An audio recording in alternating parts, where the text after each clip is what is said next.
केंद्रीय कर्मचारियों के लिए 8वें वेतन आयोग को लेकर के कर्मचारी संगठनों ने वेतन आयोग को लेकर अपने सुझाव सरकार को सौंप दिए हैं। इन सुझावों में पुरानी पेंशन की बहाली के साथ ज़्यादा रिटायरमेंट बेनिफिट की मांग की गई है। सरकार ने करीब 6 महीने पहले 8वें वेतन आयोग की घोषणा की थी। वेतन आयोग की घोषणा का करीब 45 लाख कर्मचारियों और 68 लाख पेंशनर्स को लाभ होगा। सर, वेतन को निर्धारित करने के लिए क्या कुछ फॉर्मूला सरकार की तरफ से बनाया गया है और वेतन आयोग के लिए इसका मतलब क्या होगा? बोलिए, 8वें वेतन आयोग पर सक्रियता शुरू हो गई है। हालांकि अभी गठन नहीं हुआ, लेकिन इस बात का संकेत है कि जल्द ही इसका गठन किया जाएगा और 1 जनवरी से इसे लागू करने का लक्ष्य है, जो सरकार ने कहा था। और अध्यक्ष और सदस्यों की नियुक्ति बाद में होगी। केंद्र सरकार ने 8वें वेतन आयोग के लिए मंत्रालयों और कर्मचारियों के साथ, संगठनों के साथ बातचीत शुरू कर दी है।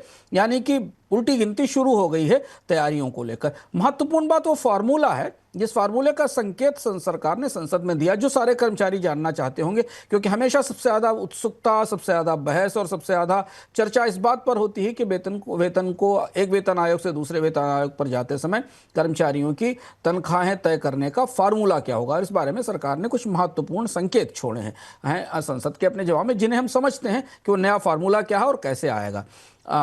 सरकार ने संसद में यह कहा कि वेतन की संरचना के लिए एक अपडेटेड डॉक्टर एक्रॉयड फार्मूले को बेस बनाया जाएगा।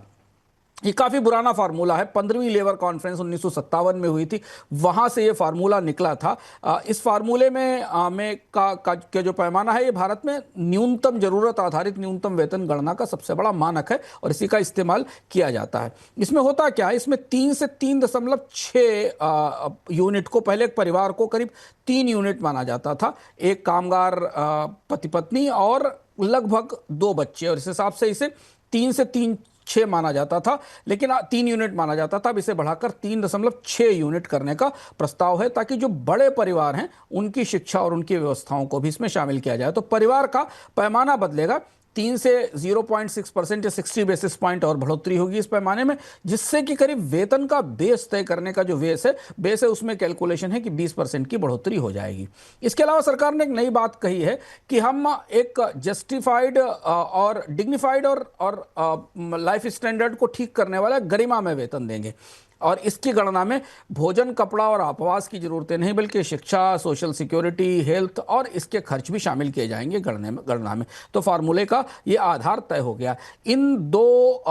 इसके साथ अब 8वें वेतन आयोग में जो यूनिट होगी वो 3.6 की मानी जाएगी, 3 के जगह, और इसमें शिक्षा, स्वास्थ्य और बाकी चीज़ें शामिल होंगी। और इसके आधार पर एक फिटमेंट फैक्टर निर्धारित किया जाएगा, जिस फिटमेंट फैक्टर के बेस पर मौजूदा वेतन स्लैब्स को फिट किया जाएगा नए वेतन में। यह भी संकेत दिया गया है कि कुछ निचले वेतन बैंड जो कि ओवरलैप करते हैं, जो कि महंगाई भत्ते के साथ बदल गए हैं, उनको खत्म या मर्ज भी कर दिया जाएगा।